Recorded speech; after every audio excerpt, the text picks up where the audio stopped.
सोनिया गांधी का जीवन संघर्ष किसी परिकथा जैसी ही है। सोनिया गांधी के जीवन का हर पड़ाव एक कहानी जैसा है। अगर नॉवल लिखने वाला कोई शख्स सोनिया गांधी की जिंदगी बयां करने की कोशिश करे तो वह इसे परिकथा की तरह ही पेश कर सकता है, जिसमें एक खूबसूरत विदेशी अनजान देश में आती है और एक सुंदर नौजवान से शादी करती है। कई साल तक दोनों की जिंदगी खुशहाल रहती है, जिसके बाद राजकुमार को मुश्किल हालात में राजकाज संभालना पड़ता है। वह इस दौरान शासन की दुश्वारियों से रूबरू होते हैं। आखिर में राजकुमार से राजा बने शख्स की हत्या कर दी जाती है। इसके बाद रानी खुद को अलग थलग कर लेती है और शोक में डूब जाती है।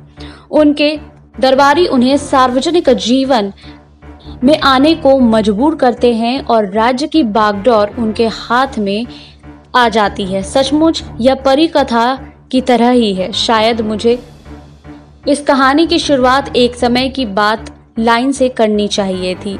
जी हाँ, ये सारी बातें थरूर ने की है, लेकिन इस कहानी में कई मोड़ हैं। जब रानी को ताज पर बिठाने की कोशिश होती है तो वह इनकार कर देती है।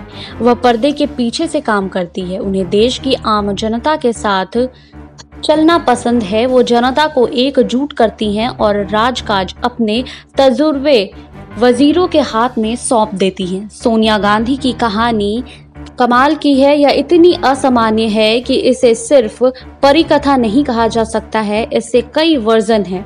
जी हाँ, ताकतवर शख्सियत की वर्जन भी है एक। क्या यह एक इटालियन के 1 अरब से अधिक की आबादी वाले देश की सबसे ताकतवर शख्सियत बनने की कहानी है, या बेमन से राजनीति में आने वाली ऐसी महिला की जिसने अपनी पार्टी को 2004 लोकसभा चुनाव में जीत दिलाई थी, ऐसी जीत जिसकी कल्पना उनके मुरीदों तक ने भी नहीं की थी।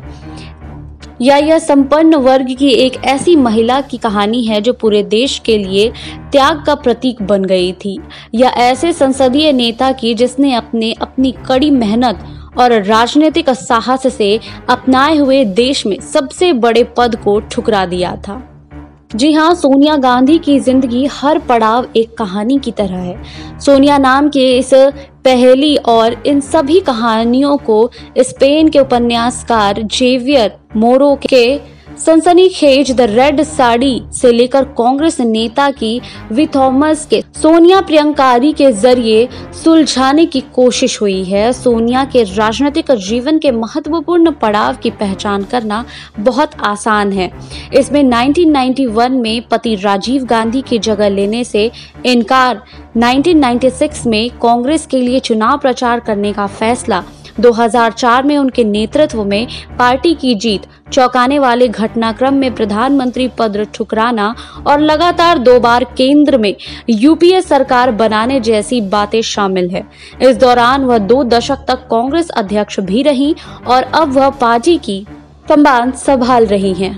जी हाँ, आपको हमारी रिपोर्ट कैसी लगी हमें कमेंट बॉक्स में लिखिए। बाकी और खबरों के लिए जुड़े रहिए SPN 9 न्यूज के साथ।